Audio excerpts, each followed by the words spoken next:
Hello girls. You'll be wondering why I'm sitting. I'm not going to take class today. Google Meet. I told you to explain some topics. You people were doing it. In there, some the girls were explaining very well. They understood the concept very nicely. So I asked them, is it possible to come home and I'll shoot video. Immediately they accepted. So today Namita has come. And she is going to explain about the indifference care futures and normal goods, inferior goods, substitute goods. You please watch that one. You'll be wondering why ma'am is doing like this. You know about what results last year, our college results. We all teachers are very proud teachers. Sister all, we are very proud of the girls. Many girls distinction with nice hundreds, 99, 98 like that. Initially, the we teachers will encourage the students. After completing one chapter, we'll tell them to come and teach in front of everybody. Initially, they might have some fear. They'll say no. But because of continuously the teachers were telling, then they started doing it and they did well. And it's helped them a lot.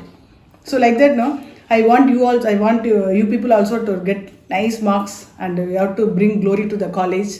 For that, this is all on training. So when you are staying nearby, you can call me, you can come and I can shoot the video. Suppose very far, we'll see, you can send audio file, we'll do it. So today Namita has come, she is going to explain, please watch. Hi friends, today I am going to explain what is indifference curve and its features. So the meaning of indifference curve is, it is a combination of different commodities in which the consumers will get equal level of satisfaction. So this is called indifference curve. So now we are going to see the features of indifference curve. The first feature,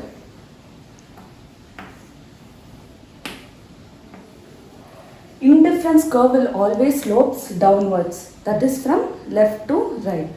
Second feature,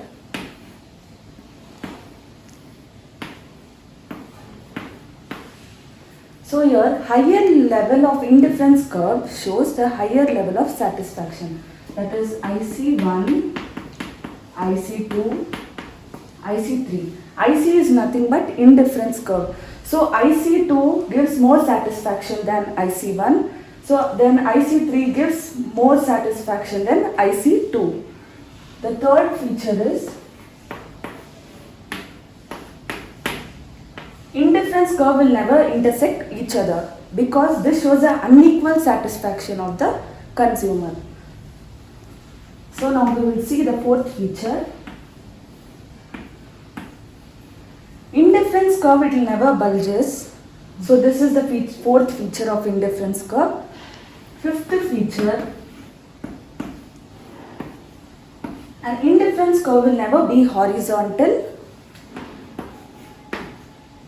or it will not be vertical. Next feature, indifference curve will never touch the x-axis or it will never touch the y-axis. And the last feature,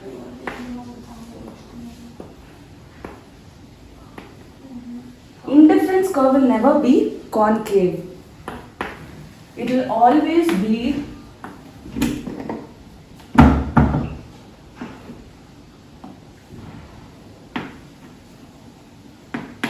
indifference curve will never be concave. It will always be convex to the origin.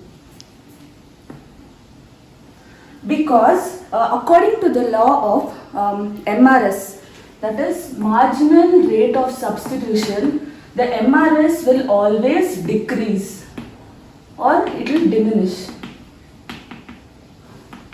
Here the MRS is increasing, whereas here it is decreasing. So an indifference curve must always be convex to the origin. Thank you, friends. Yeah, very good, Namita. I explained very well.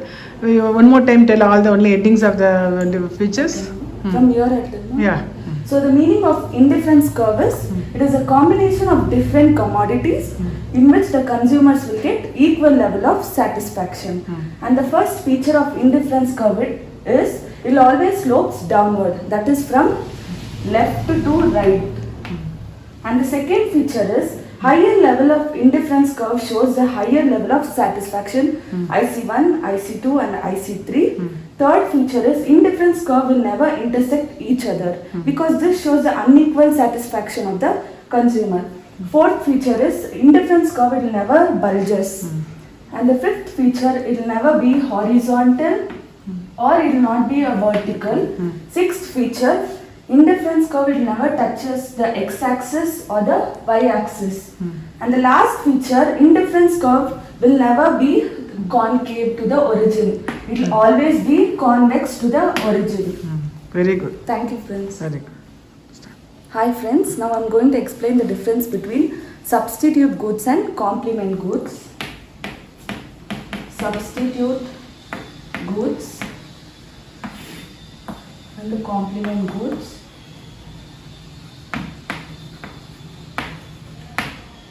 The meaning of substitute goods is the goods which are consumed as an alternative by the consumer.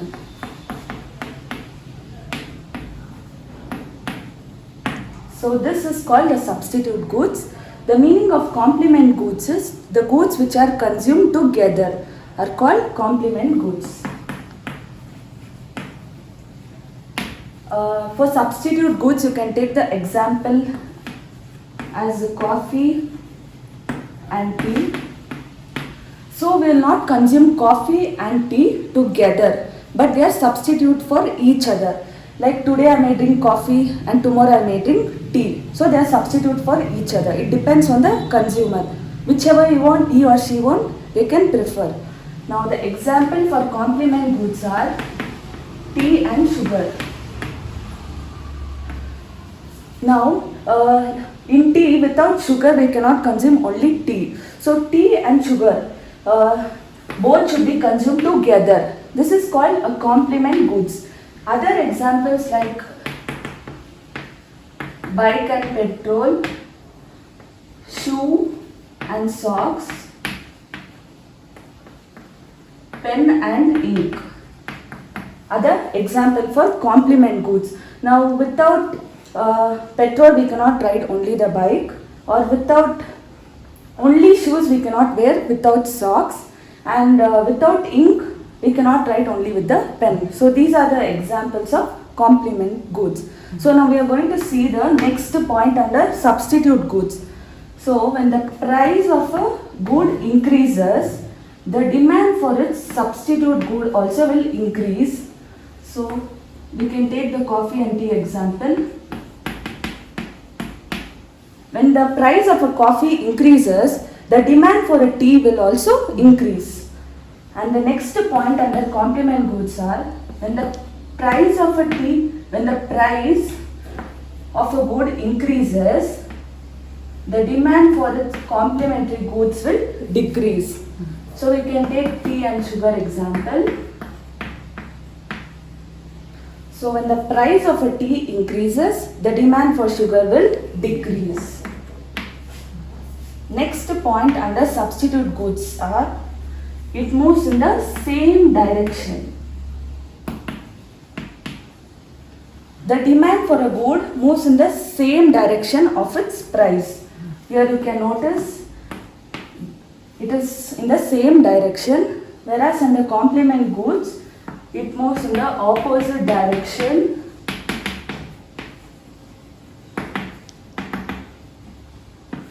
The demand for a good moves in the opposite direction of its price. That's all. Thank you, friends. Very good.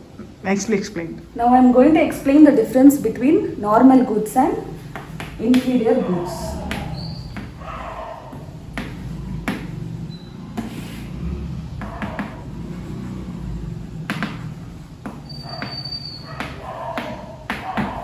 The meaning of normal goods is when the income of the consumer increases, the demand also will increase.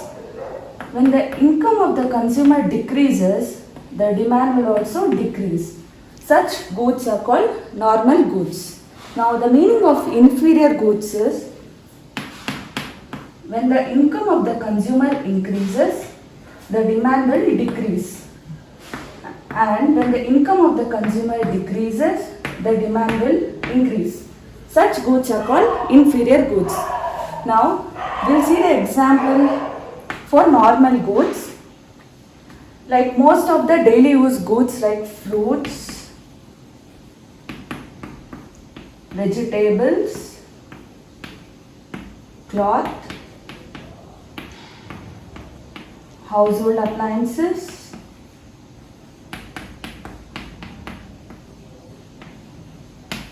so these are the examples for normal goods. So when the income of the consumer increases, the demand for these goods also will be more. Whereas when the income of the consumer decreases, the demand for these goods also will be less. So now we'll see the example for inferior goods.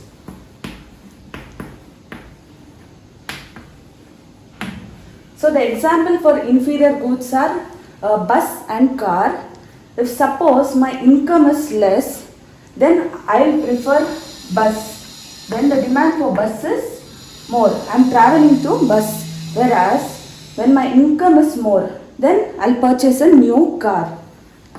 Then the demand is less for the bus. Now we'll see the next point under normal goods. It moves in the same direction.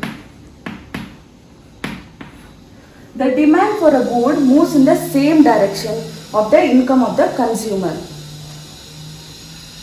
Under inferior goods,